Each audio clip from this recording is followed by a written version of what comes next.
Sa pagpapatuloy ng ating Visayas Loop, kasamahan niyo akong tuklasin ang mga tagong paraiso na hindi akalaing matatagpuan dito. Kaya tumutok na sa ating panibagong episode. Ayun, magandang umaga. Time check, 6:30. Kanina pa kami gising at all pack na kami. So, alis na kami mula dito sa Punta Caba, campground dito sa Allen, Northern Samar. Okay na rin. Waiting na lang. So, pagpasensyaan nyo na muna kasi parang 3 days nang masama yung pakiramdam ko. Ngayon, inuubo ako. Kasi lagi tayong puyat tayo, tapos maga tayo nagigising. Tapos, syempre, nasa outdoor activities. So, napapagod yung katawan natin. Kaya, slow down lang muna tayo. Papagaling muna tayo. Pero, tatry ko pa rin na may vlog ng maayos at masaya yung mga magagandang lugar na pupuntahan natin. Bear with me muna, guys, ha. So, ayun, maganda rito. Napakaganda rito. Update na lang ako mamaya sa mga madadaanan natin na magagandang lugar bago tayo tumungo, papuntang, hindi ko alam.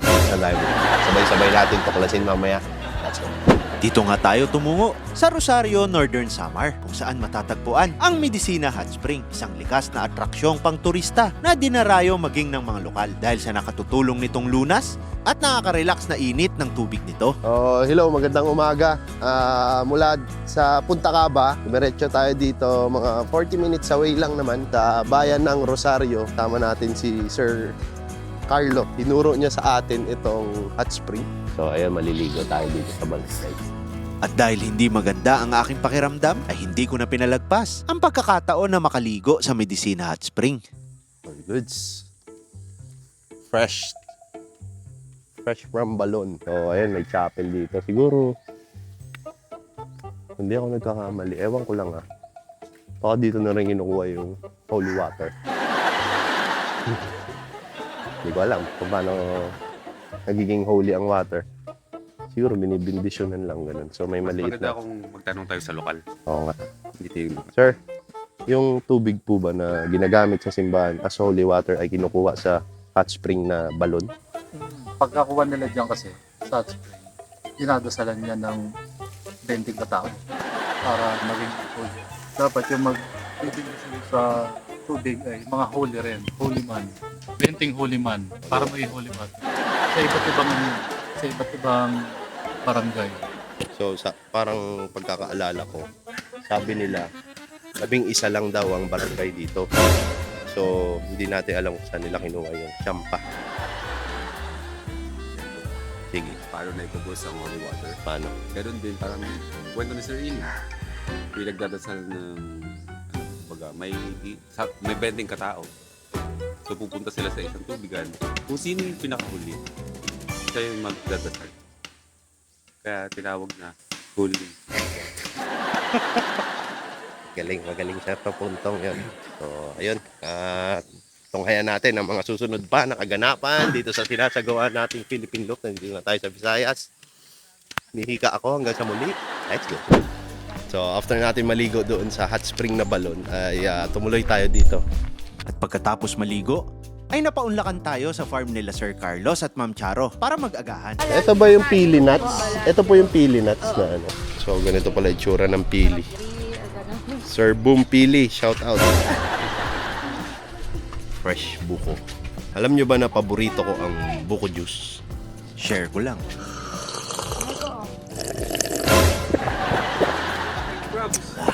Taga dito ka, sanay ka dito, masarap siya. At sa bawat lugar na napupuntahan, ay laging may bagong experience ang nasusubukan. Ito yung nilantan na pili.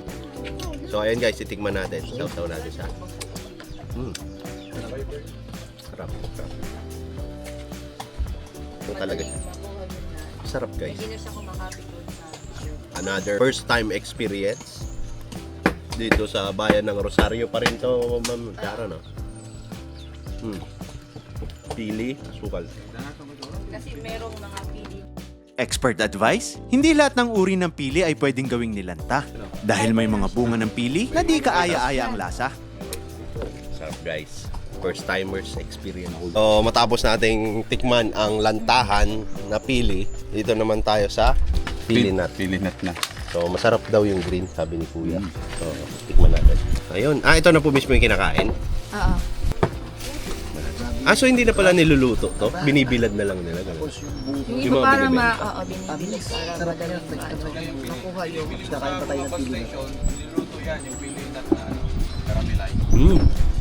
Sarap.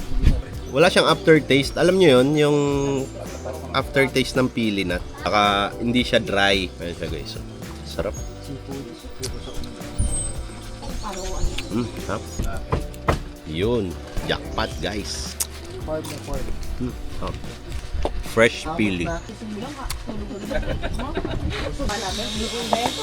Uy, nakabuo tayo guys. Matapos ang kainan at masayang kwentuhan, ay uusad na tayo sa ating paglalakbay. Thank you. Maraming salamat kay Sir Carlos sa maigsing panahon. Nadama namin yung hospitality niyo. Thank you. Ma'am, kay Baby ML. Sige lang. So, ayun, uusad na tayo. Bale, dito kami nagsalo-salo. Papunta tayo ng Katarman. So, update ulit kami. Sama na pakiramdam ko. Parang nagkaroon na ako ng sinat. So, minom na tayo ng gamot. Hopefully, pumuti yung pakiramdam natin along the way. So, ayan. Ayan na lang. Let's go. Okay, ligaw serye po kami. Update lang. Naantok na ako. Babalik lang tayo konti. Buti na lang. May mga ganito. Tsaka kanina merong first timers na nagpa-picture o nagpahinto kay Kuya Boy P kasi antok na ako eh. Tapos ngayon ligaw serye, yan yung nakakapagpagising. So mahalaga yan sa biyahe. At uminom din tayo ng gamot para makapagmaneho tayo ng maayos at so far is medyo okay naman na yung pakiramdam natin. Inom na lang ulit tayo mamaya. So ayun, nakakaantok no? Sa mga nagda-drive ng tanghaling tapat, it's 11:56 AM po dito. Tirik na tirik yung araw, tapos ang ganda ng kalsada. So, yun, nakakaantok. So, ayun, update lang, no?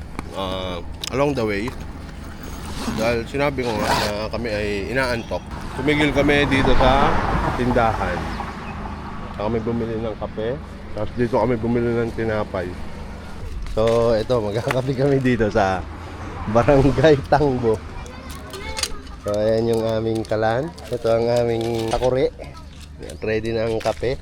Itong kape binili namin dito. Parang palm sugar ang gamit nila. First time ko makita yan eh. Ang ganang brand.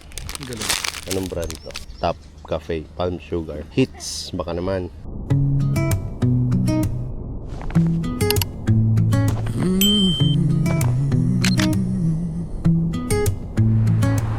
Cruising down the narrow lane. Freedom rides with no restraint. Mountains call where skies are blue. Key camper dreams coming true. At pagkatapos ng mahigit 2 oras na biyahe, ay nakarating na kami sa aming tutuluyan. Pinosilan Blue Lagoon.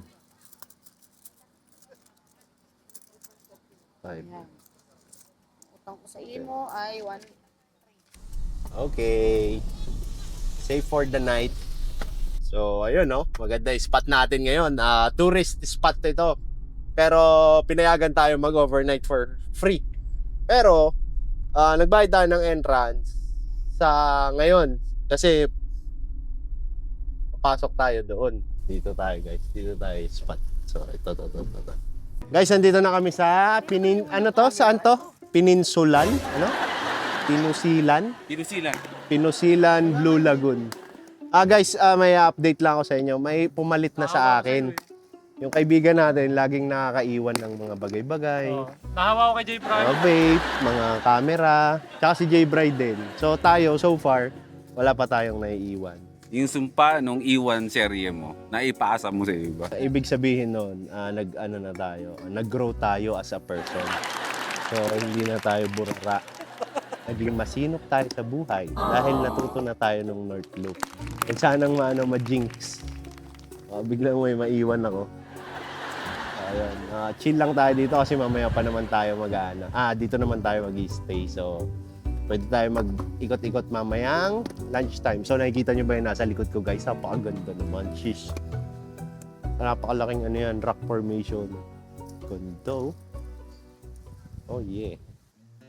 Hello, magandang umaga. So, nandito pa rin kami sa Magtaon. Sa bayan ng Magtaon.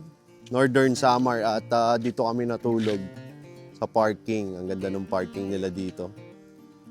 Ganda ng rock formation na yan. Yan yung Naputad Rock Formation. So, ito yung view namin guys. Napakaganda.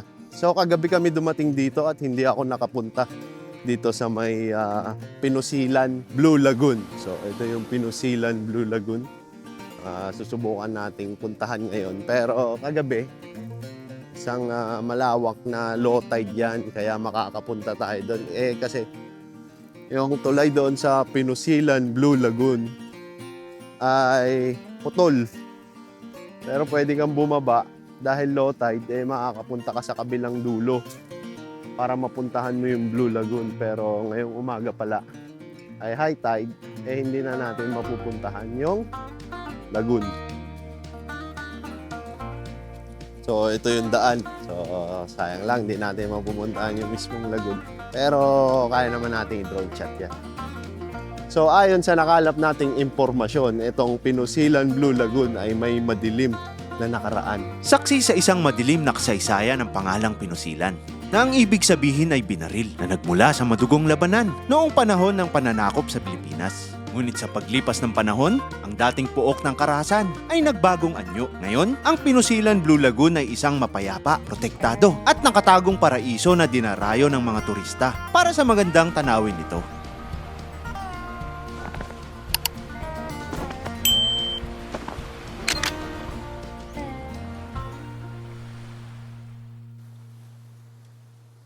Ayan, pwede kang bumaba para lakarin papunta doon. So, balik na tayo.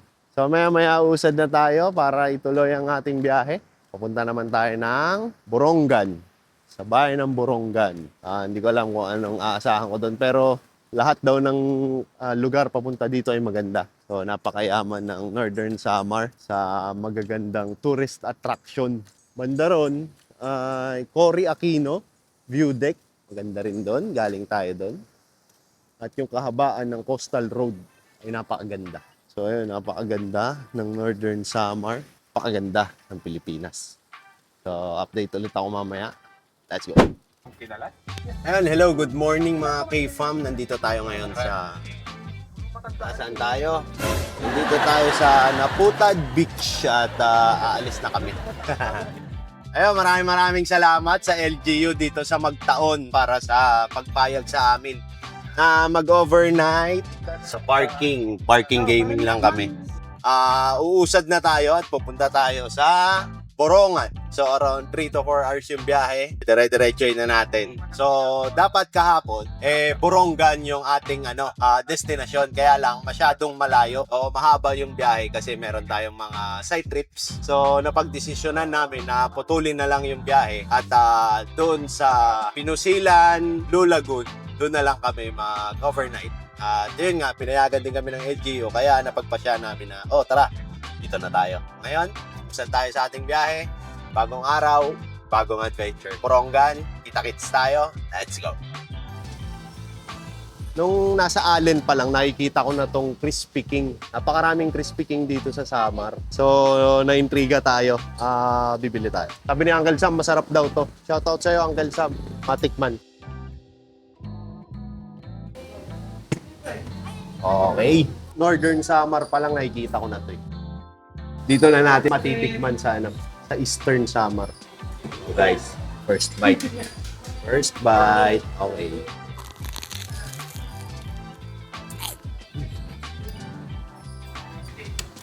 Nice. Ayan.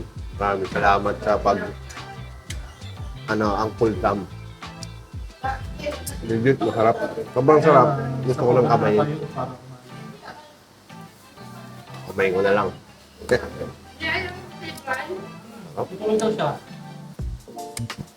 Masarap siya in a way na hindi ganun yung sobrang malasa ba.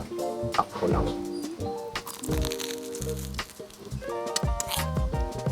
Wala pa akong natikman na ganitong fried chicken. So, may lasa. Sa mga fried chicken na natikman ko. Ba't walang crispy din sa atin, no? Pero ba? Sa Luzon. Sarap eh. Sarap, busog at budget? Sa Crispy King? Solve na! Baka naman.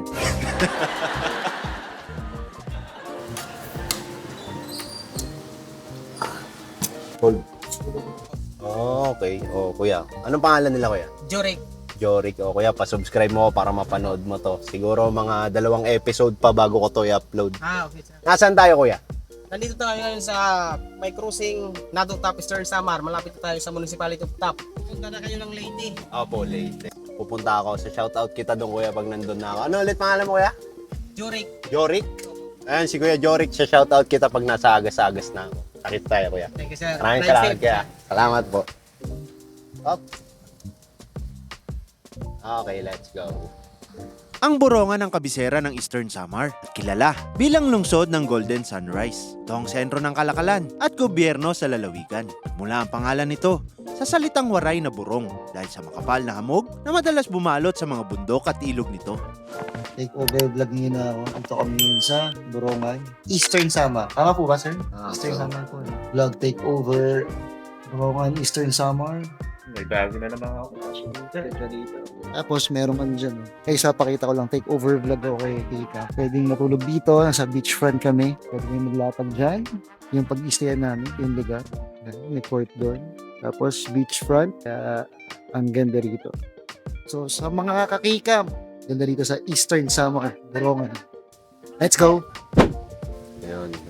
Magandang hapon. Update lang mula dito sa aming kusina. So, kinuha na namin yung laundry. Tsaka yung pinagawang sticker ni Sir Neil. Kaya lang, naiwan ko tong camera ko dito eh. Kaya, ikwento ko na lang sa inyo. So, oo nga eh. Habang kumakain kami. Ayun guys, kain tayo. Time check natin ay 5:30. So, magpa 5:30 na. So, kakain na kami. So, nandito kami sa bahay nila. Ay, dito bahay. Parang, pahingahan ba? Napakaganda. So, dito kami sa pahingahan ni Sir Nong. Dito sa may Borongan, Eastern Samar. So, ayun guys, kakain muna kami. Tapos mag-edit tayo mamaya. Let's go. Kinabukasan ay maaga kaming nagkayak para magpatuloy sa ating biyahe. So ayun, magandang umaga. Kami ay lilisan na mula dito sa tinulayan namin kay Kuya Nong. Maraming salamat Kuya Nong sa pagpapatuloy sa amin at tayo ay dediretso na sa ating paglalakbay.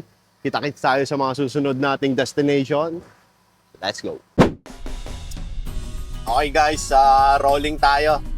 Papunta tayo sa susunod na destination natin. So marami tayong side trip siguro ngayon.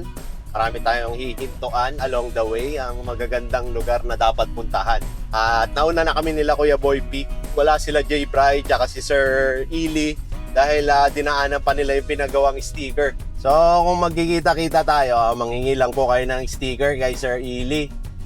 Bata, matanda, may ngipin na wala, ay siguradong mabibigyan hanggang Mindanao ni Sir Ili kasi marami siyang pinagawang sticker. Update na lang kami guys, kita-kits tayo sa mga susunod na destination natin. Like always, let's go! At para sa susunod na destinasyon, ay sinadya namin ang bayan ng Giwan. Matatagpuan sa pinakatimog na dulo ng Samar Island. At dito nga kami huminto sa Giwan Veterans Park upang mananghalian. So ayun, lagi kasi binabanggit ng mga tiga rito sa Samar na maraming magandang pupuntahan. Tuwing nagtatanong kami kung anong lugar ang magandang puntahan, hindi nawawala ang Giyan sa mga binabanggit nilang lugar. So sinadya natin ito. So dito tayo magla-lunch. Nandito kami sa parang Veterans Park yata to. Kung hindi ako nagkakamali, dito kami kakain at may nakasabay kaming mga kapwa ka-first timers natin dyan. Maraming salamat pala kay Sir Jorik Sumigin para sa pagsuporta. Meron tayong keychain guys, tsaka merch natin na K-shirt. So malaking tulong ito para sa pagpapatuloy ng ating Philippine look. At pagkatapos mananghalian, ay napagkasunduan nga namin na sumilip sa Bantayan Lagoon at hindi namin inaasahan na ganito ang aming daraanan. Hindi talaga namin alam yung dinadaanan namin na hindi na sumunod si J. Bry kasi medyo masikip nga dito. Kahit ako nag-aalangan kasi baka yung tent natin mahiwaan. Kasha try, wag ka na, pumunta ang oras kasi. Asya tayo. May daon, may tinik. Mabuti na lang at may mga nakasabay kaming lokal. Pwede magtanong, dito ba yung, ano ba yun? Lagoon, Blue Lagoon. Blue Lagoon. Malapit. Apak. Mga 15 minutes, mga ganon. Sige, thank you. Maraming Thank salamat you. pa. Okay, sige, thank Thank you. you. So, may nakausap kami lokal, ano daw, may lalakarin daw na 5 minutes. Bubudulin natin si Kuya Boy. Sorry bro. Hello bro, papunta na, malapit na kami dyan. Okay, sa dulo bro. Medyo ano yun medyo may bangin. Grabe to dinadaanan natin, no? Bro, Oy, oy, oy, oy. ispatan mo nga ako, bro. Wait. Kaya na ba? Okay, 5 minutes lang.